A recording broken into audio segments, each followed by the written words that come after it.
Can you speak a little bit on the resilience and on the toughness of this team, and especially in those situations? Yeah, I mean, I think you started to see the toughness really come out, probably after game 2 of St. Thomas. It kind of been building a little bit, but you could see like there was a little shift in the mentality, because that was a game where we probably felt we could have won that game, and we couldn't find a way to get it done, and I think Saturday is probably the greatest indicator of gotten a win out.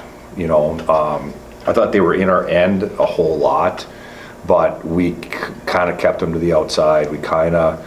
There wasn't a lot going on. We had some guys sick, and so we had one center who was really not feeling well, so his shift length was really short. So the other 3 guys really played a lot of minutes, and it's a tough position to have to play a lot of minutes. So and then and Benny made huge saves when we needed it, and we got the blocks when we needed it, and we just kind of hung around the game long enough to make that final play. So for the rest of the way, it's going to be single game elimination, which is a stark departure from the entire year. You play teams back to back all season long. So now that you go down to just seeing a team once with it all on the line, does that at all impact the way that you prepare for an opponent, knowing you're only going to get one crack at them? Not really. I think you get to a point in the year where you're pretty comfortable with every team in the league. You know what their strengths are. Things that are going to give you challenges. You try to come up with some areas where you can be successful.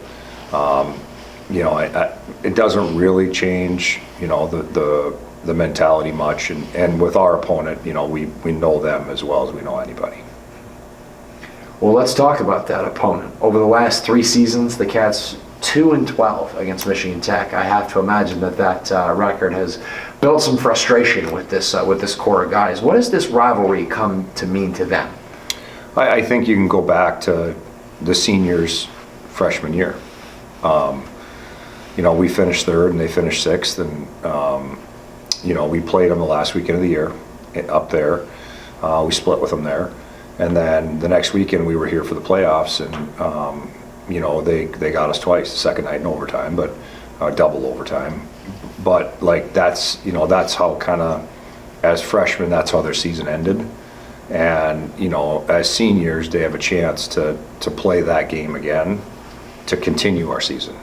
I think it's a great time for it. I think that record's crazy, because you look at rivalries and it's never like that. In a lot of the years we finished higher than them in the standings, so that just doesn't compute. So I think it's going to be a great opportunity for us to continue on in our season, and no greater way for those seniors than this opportunity. Well, talking a bit about that rivalry, playing in McInnes, that's never an easy place to play, but especially not in the playoffs. How do you brace to play in an environment like that, where it's going to be a packed house, it's going to be loud, and nobody's going to really have particularly nice things to say to you? You embrace it. We're going to play a great game. I just, sometimes you get a gut feeling that you're going to play great. I think we're going to play great. Whatever the outcome is, who makes more plays, whatever. So, I think as an athlete, it's I would much rather, there's always been this talk about the NCAA regionals, and they're in these big buildings, the game's at noon, because for TV, and you look up and it's the biggest game that these guys have played all year, and there's 3,000 people in the rink, versus an environment like this. I'd always much rather have the student athlete experience be what this game is going to be than be playing in a building where there's nobody there. So it's going to be a fun environment for both teams, and we got to play free, and we got to embrace it. So with that said, hockey-wise, what are your thoughts on this matchup? Obviously gotten to see this team 4 times already this year. We got to find a way to score in the power play. I think that, that's been an area this year that we haven't, capitalized enough against them. Discipline, the one time up there, I think we, ended up on a 5-on-3 penalty kill for 2 straight minutes, and, they had a 7-minute power play or whatever it was. Discipline's going to be really important. And, you got to win your matchup. Our top guys got to be our top guys. And you got to win your matchup because you don't control the line change. So you're just, whoever you get, you get. So, it's the Pietila line.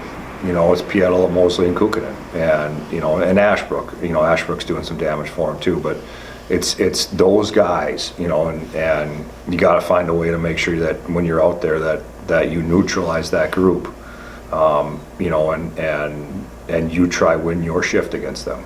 I think that's going to be important.